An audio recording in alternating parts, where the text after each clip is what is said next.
Hello everyone, welcome to Guidely. कैसे हैं आप सब? आई होप आप लोग अच्छे होंगे और नवंबर एग्जाम्स की प्रिपरेशन आप लोगों की काफी अच्छी तरीके से चल भी रही होगी। तो मैं यहाँ पर आप लोगों से बात करने आई हूँ रिगार्डिंग पेपर वाइज स्ट्रेटजी, यानी कि हमें किस पे सबसे ज्यादा फोकस करना चाहिए।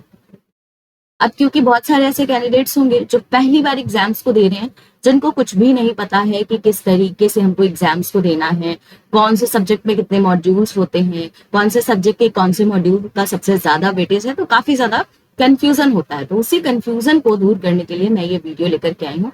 तो बिल्कुल ही नए हैं, बिल्कुल ही फ्रेशर हैं, या जो आने वाले साइकिल में अपने आप को टारगेट करना चाहते हैं जैब एग्जाम्स के लिए, तो डेफिनेटली ये वीडियो आपके लिए काफी ज्यादा फ्रूटफुल होने वाला है। तो चलिए सेशन को स्टार्ट करते हैं। अगर आप नए हैं तो हमारे टेलीग्राम चैनल से जुड़ जाइए, हमारे यूट्यूब चैनल को सब्सक्राइब कर लीजिए ताकि आपको हर चीज की टाइमली नोटिफिकेशन मिलती है। तो सबसे पहले यहाँ पर मैं आपको बता दूं कि जब आप जैब एग्जाम्स दे रहे हैं तो आपको पता होना चाहिए कि आपके जो कंपोनेंट है ना, 4 कंपोनेंट है। बेसिकली 4 सब्जेक्ट आपके जैब एग्जाम्स में पूछे जाते हैं: आईआईएफएस, पीपीबी, एएफएम एंड आरबीडब्ल्यूएम। ये 4 आपके सब्जेक्ट्स होते हैं। तो कौन से सब्जेक्ट में कितने चैप्टर्स होते हैं और कौन कौन सा चैप्टर इंपॉर्टेंट होता है उसको हम यहाँ पर देखने वाले हैं। तो अगर मैं आईआईएफएस की बात करूं तो टोटल आपके 45 चैप्टर्स होते हैं। पीपीबी में आप देखोगे तो सबसे ज्यादा नंबर ऑफ चैप्टर्स आपको देखने को मिलेंगे, 55 चैप्टर्स हैं। ठीक है, एएफएम में आपके 35 चैप्टर्स है एंड आरबीडब्ल्यूएम में 26 चैप्टर्स है और प्लस आपका एडिशनल चैप्टर भी है 4, यानी कि टोटल आपके आरबीडब्ल्यूएम के भी 30 चैप्टर्स हैं। ठीक है, तो हर सब्जेक्ट्स में आप यहाँ पर देख सकते हो कि आपके चैप्टर्स का मैंने डिवीजन कर दिया है ताकि आपके लिए थोड़ा सा आसान हो जाए। अब हर सब्जेक्ट आपका 4 मॉड्यूल में डिवाइडेड है: module A, module B, module C and D.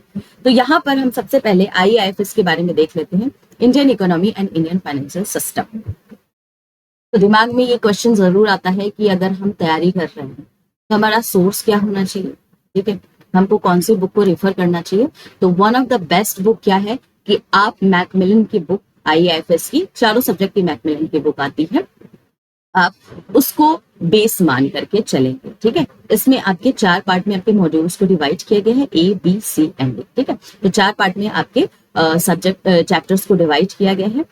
अगर आप किसी भी मेंटोर से पढ़ रहे हो, यूट्यूब पे पढ़ रहे हो, पेड क्लासेस किन्हीं का लिया है, तो आप हमेशा इस मैकमिलन बुक से जरूर मैच कर लेना कि वेदर हम इसी तरीके से पढ़ रहे हैं, चीजों को प्रोसीड कर पा रहे हैं या नहीं। तो ये आपके लिए इंपॉर्टेंट सोर्स होगा जब भी आप जैब एग्जाम्स के प्रिपरेशंस कर रहे हो।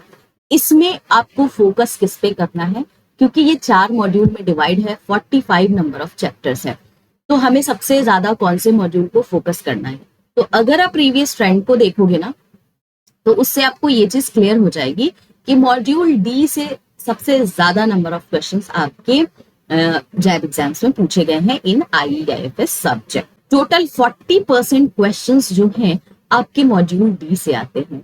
रेस्ट आपके 20% बी से, 20% सी से एंड 20% आपके डी से आते हैं। तो इस तरीके का आपका वेटेज है। तो जब भी आप एग्जाम्स के प्रिपरेशन करेंगे सबसे ज्यादा फोकस किस पे करना है, आपको मॉड्यूल डी पे फोकस करना है इन केस ऑफ आईएएफएस। थोड़ा सा टेक्निकल पेपर आता है।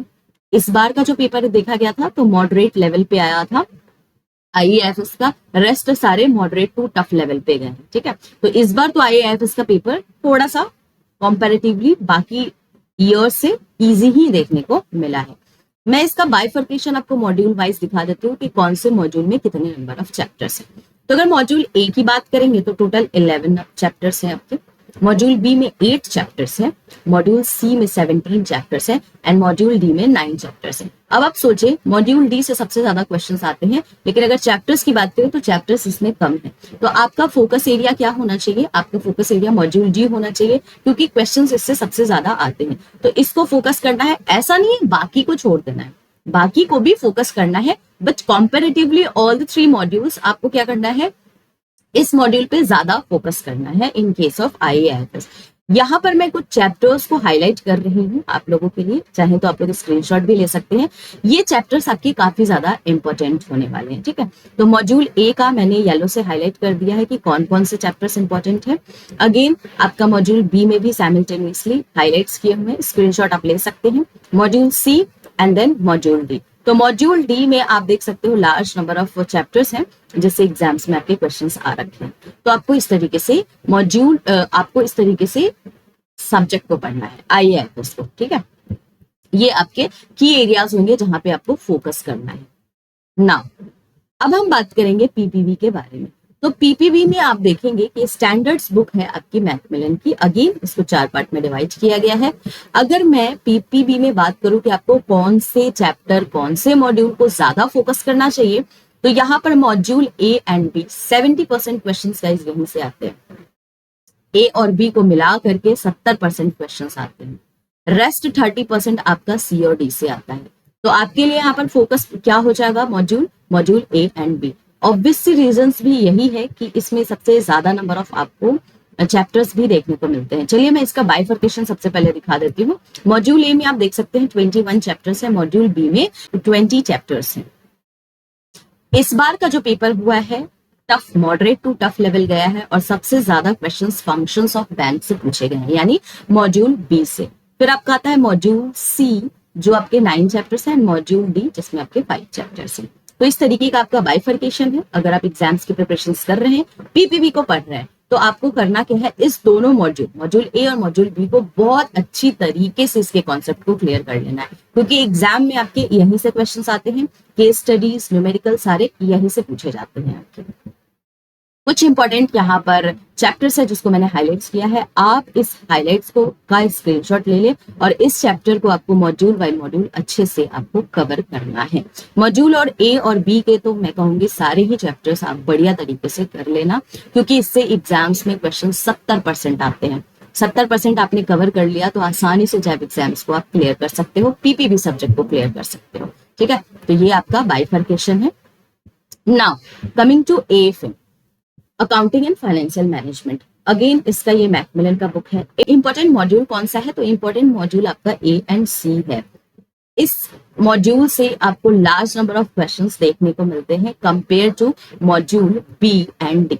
तो जब आप एएफएम को पढ़ रहे हो तो आपका फोकस कहाँ होना चाहिए, मॉड्यूल ए एंड मॉड्यूल सी पे फोकस होना चाहिए। 30 to 35 क्वेश्चंस जो है मॉड्यूल ए और सी से पूछे जाते हैं। देन 20 से 25 आपका मॉड्यूल डी से पूछा जाता है। जो रेस्ट बच जाता है वो मॉड्यूल बी से पूछा जाता है।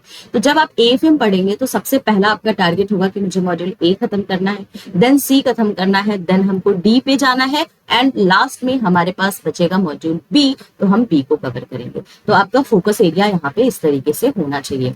चलिए बाइफर्केशन दिखाते हैं। 11 चैप्टर्स आपके मॉड्यूल ए में है, मॉड्यूल बी में आपके 20 चैप्टर्स हैं, मॉड्यूल सी में 10 चैप्टर्स हैं एंड मॉड्यूल डी में 7 चैप्टर्स है। तो ये आपका मॉड्यूल वाइज ब्रेकडाउन है एएफएम का।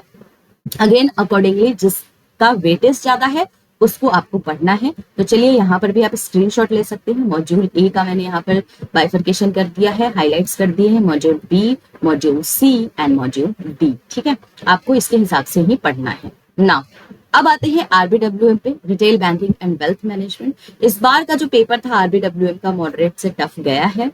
4 पार्ट्स में, 4 मॉड्यूल्स में इसको डिवाइड किया गया है और प्लस एक आपका एडिशनल चैप्टर भी है इसमें, जिसमें टोटल 4 चैप्टर्स हैं एडिशनल टॉपिक्स में। तो यहाँ पर सबसे इंपॉर्टेंट आपका कौन सा मॉड्यूल होता है, मॉड्यूल बी एंड डी।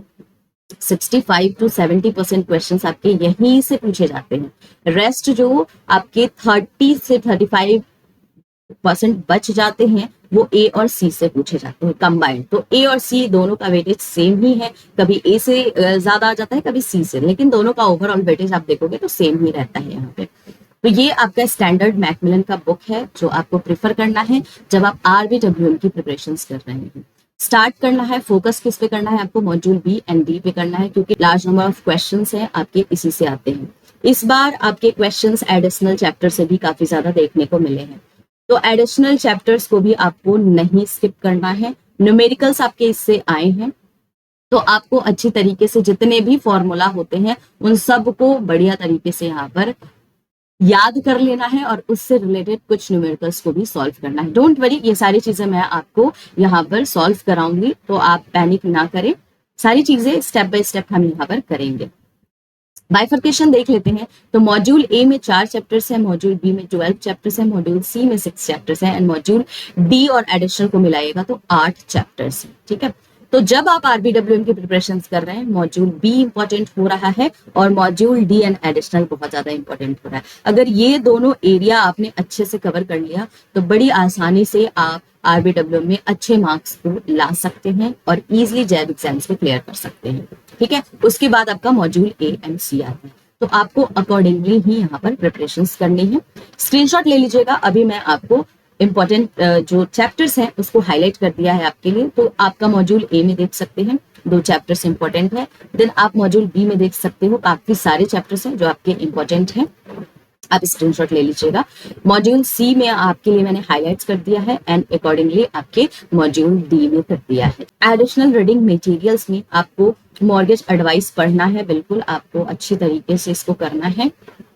उसके बाद आपका वैल्यूएशन ऑफ रियल प्रॉपर्टी, ये 2 चैप्टर्स काफी इंपॉर्टेंट है, इन दोनों चैप्टर्स को भी आपको कवर करना है अच्छे से। सारी चीजें मैं पढ़ाऊंगी आपको, यूट्यूब पे भी पढ़ाऊंगी और हमारा फाउंडेशन बैच भी चल रहा है, तो आप फाउंडेशन बैच को भी ज्वाइन कर सकते हैं। वहां पर हम ईच एंड एवरीथिंग डिटेल्स में पढ़ रहे हैं। तो ये आपके टोटल 4 कॉम्पोनेंट्स है और आपको कहाँ कहाँ फोकस करना है, आई होप अब आपको समझ में आ गया होगा। अगर आप नए हैं या दूसरी तीसरी किसी भी अटेम्प्ट में आप जैब एग्जाम्स को दे रहे हैं, ये आप देख सकते हैं हमारे काफी अच्छे रिजल्ट्स आए हैं मे के। काफी सारे कैंडिडेट्स जो ऑलरेडी बैंक्स में जॉब कर रहे हैं, तो मोस्टली आप देखोगे कि यहाँ पर सारे बैंकर्स ने 200 प्लस मार्क्स लाए, which is a very good marks guys. तो इतने अच्छे अच्छे मार्क्स से जैब एग्जाम्स को क्लियर किया गया है जिन लोगों ने भी गाइडली से पढ़ाई की है। तो डेफिनेटली आप हम पे ट्रस्ट कर सकते हैं। हमारे फाउंडेशन बैच को आप बाई कर सकते हो, एनरोल कर सकते हो, सबका लिंक आपको डिस्क्रिप्शन बॉक्स में मिल जाएगा। इसके अलावा आप हमारे टेलीग्राम चैनल से भी जुड़ सकते हो, ताकि आपको जो भी यूट्यूब पे पढ़ाया जाता है उसका PDF आपको टेलीग्राम चैनल पे मिलता है। तो डेफिनेटली आप लोग ज्वाइन कर ले। अगर video exam point of view से रेलेवेंट लगता है तो आप लोग सब्सक्राइब भी कर लीजिएगा। कोई भी डाउट होता है तो आप कमेंट सेक्शन में पूछ सकते हैं, शेयर कर दे जिनके पास हमारा गाइडली का चैनल नहीं है।